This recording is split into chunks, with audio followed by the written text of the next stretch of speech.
All right, let's talk code. You ever find yourself staring at a screen, just lost in a jungle of if this, then that? Well, if that sounds familiar, this explainer is definitely for you. We're going to look at a super powerful tool that helps bring some serious order to that chaos. I'm talking about the switch case statement. Okay, section 1, a maze of conditions. Before we get to the solution, we've got to really feel the pain of the problem. And trust me, it's a problem every single one of us runs into with if-else statements. So be honest, you've been there, right? It starts out simple enough, just one choice, but then you add another, and pretty soon you're just scrolling and scrolling through this massive wall of nested if, else blocks. It's like you're trying to find your way through a maze that you built yourself, and it's just a nightmare. And that, right there, is the heart of the problem. It doesn't matter what you're checking for, maybe the day of the week, or what a user picked from a menu, or a bunch of different error codes. That if-else chain just gets longer and longer. Every new option you add makes it more complex, the code gets super brittle, and it becomes a total headache to fix or even just update later on. But hey, don't worry, there is a much, much better way. So, section 2, let's introduce the switch. This is going to be our escape route from that maze. And that's really the promise here. The switch statement, it's a structure that was literally designed for this exact situation, checking one single value against a whole list of possible outcomes. And it's more than just different syntax. It's a totally different way of thinking about your logic. Okay, let's get a tiny bit formal for a second. So, what is it? It's a control flow statement. That's just a fancy way of saying it tells your program where to go next. But here's the key difference. Instead of asking a long series of separate questions like an if-else chain does, a switch asks one big central question. What is the value of this variable? And then it just lays out a super clean list of all the possible answers, which we call cases.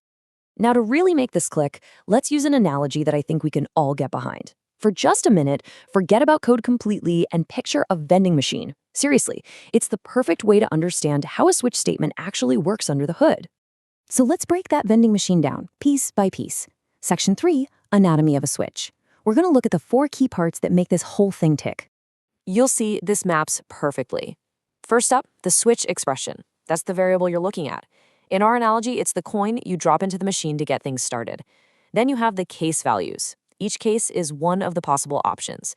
It's like pressing button B4 because you want those pretzels. The machine is checking, does the coin I got match the price for B4? Next, and this is super important, you have the break statement.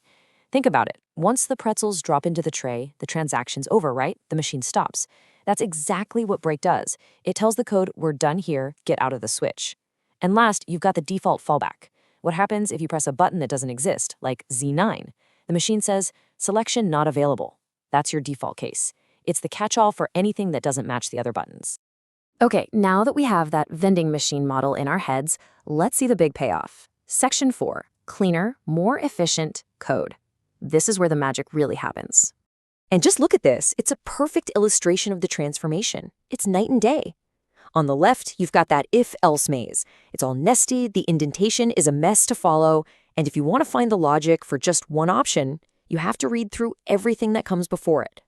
But then look at the right, the switch structure. I mean, wow, it's so clean. It's flat, it's linear. It reads almost like a table of contents. You can see every single possible outcome right there at a glance. So let's really hammer these points home. Why is it so much better? Well, first, readability. It's just so much easier to read. You're not trying to solve some complex logic puzzle. You're just looking at a list of options. The intent of the code is crystal clear. Second, organization. Every case is its own little self-contained block. Everything is neatly separated. And third, and this is a big one, maintainability. What happens when you need to add a new option? With a switch, you just pop in a new case. You're not wrestling with some tangled if-else chain trying to figure out where the new condition should go. Okay, the switch is an awesome tool, no doubt, but you've got to use it correctly. So for our final section, number 5, let's go over some really important rules. Seriously, this is what separates clean, working code from buggy, frustrating code. And I am not kidding about this next part.